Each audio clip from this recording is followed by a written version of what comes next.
आपका नाम क्या है? मेरा नाम अंशिका वर्मा है। ओके मैम, का कौन सा टाइम है?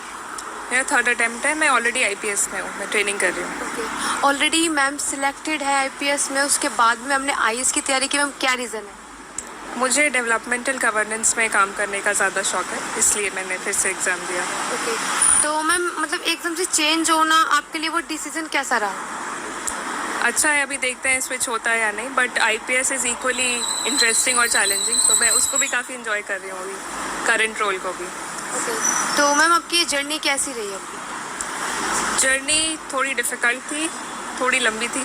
3 साल की थी, 2 अटेम्प्ट दिए थे जब मैं सेलेक्ट हुई, बट काफ़ी अप्स एंड डाउन से मैंने खुद से प्रिपेयर किया और घर पे रह के प्रिपेयर किया, तो गाइडेंस की थोड़ी सी कमी थी, बट आई थिंक इंटरनेट पे एम्पल मटेरियल था, तो उससे काफ़ी हेल्प हो गई मेरी।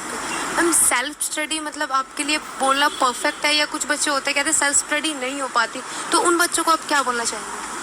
सेल्फ स्टडी ही है जो काम आती है इस प्रिपरेशन में, क्योंकि कोई आपको घोल के पिला नहीं सकता कि यही आएगा एग्ज़ाम में।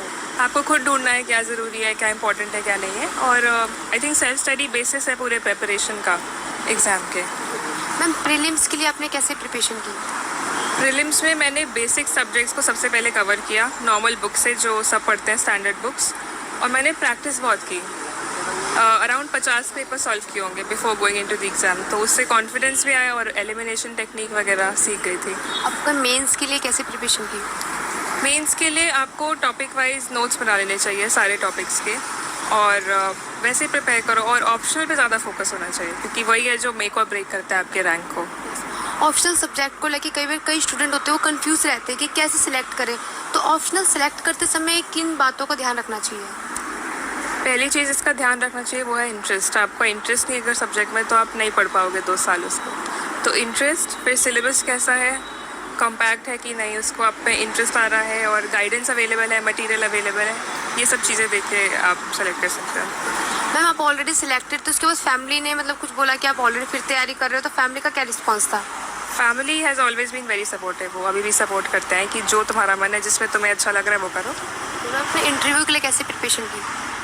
इंटरव्यू के लिए मैंने अपने फेलो कैंडिडेट्स के साथ डिस्कशन किया, और क्वेश्चन आंसर के फॉर्म में डिस्कशंस किए, ओपिनियन फॉर्म किया, करंट अफेयर्स प्रिपेयर किए, अपना ड्राफ्ट प्रिपेयर किया। तो मैम वो डिस्कशन आपका जो था फ्रेंड के साथ, वो कितना हेल्पफुल रहा? काफ़ी हेल्पफुल था, क्योंकि सब काफ़ी नॉलेजेबल है, सब ने इस एग्ज़ाम की तैयारी की है, क्रैक किया हुआ है, तो सबको काफ़ी आइडिया है कि कैसे चीज़ें होती हैं। बहुत आपके डैब से क्वेश्चन क्या पूछे गए? टैब से एंथ्रोपोलॉजी से रिलेटेड क्वेश्चंस थे, और मेरी हॉबी से रिलेटेड थे, डांसिंग से रिलेटेड कुछ क्वेश्चंस पूछे थे, बाकी मैम ओके मैम, आप ऑलरेडी सिलेक्टेड है, जो स्टूडेंट अभी न्यू प्रिपरेशन कर रहे हैं, आप उनको क्या मैसेज देना चाहेंगे कि वो किस तरीके से प्रिपरेशन करें जो इंटरव्यू तक वो पहुंच पाए?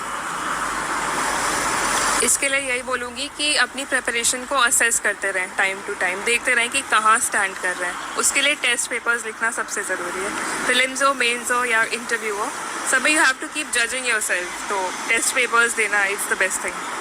हम जर्नी के टाइम कभी डिमोटिवेट भी होते हैं कि नहीं हो रहा है या नहीं हो रहा है, तो आप अगर डिमोटिव हुए तो आपने किस तरीके से अपने आप को संभाला, किस तरीके से आप आगे बढ़े?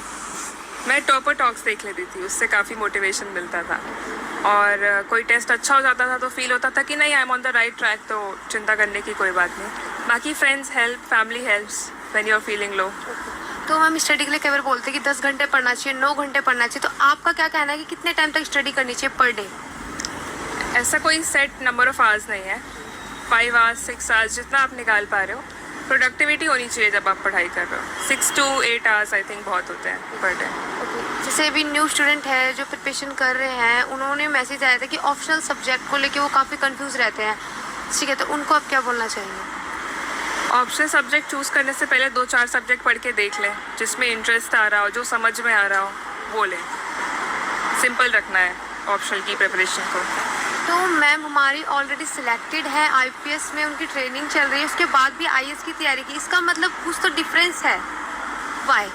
आईपीएस और आईएएस में इट्स अबाउट इंटरेस्ट। आईपीएस का रोल काफ़ी इंटरेस्टिंग है, चैलेंजिंग है, बहुत अच्छा है, बट मेरा जो इंटरेस्ट है वो डेवलपमेंटल गवर्नेंस में है, ना कि लॉ एंड ऑर्डर मेंटेनेंस में, इसलिए मैंने एक बार ट्राई किया, बट मैं काफ़ी खुश हूँ आईपीएस से भी। I am thoroughly enjoying the training. But but ma'am आपका ऑलरेडी सिलेक्ट होने के बाद अगर आपको आईएएस बनना तो पहले आप उसको छोड़ भी सकते थे कि नहीं मैं छोड़ के मैं सीधा आईएएस की करूँगी। मैंने ज्वाइन करने के बाद भी आईएएस की तैयारी की, reason?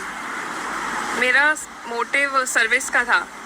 Indian police service, administrative service does not matter. थोड़ा प्रेफरेंस इंक्लिनेशन था एडमिनिस्ट्रेटिव की तरफ, बट पुलिस का भी I am equally incline towards. तो हमारे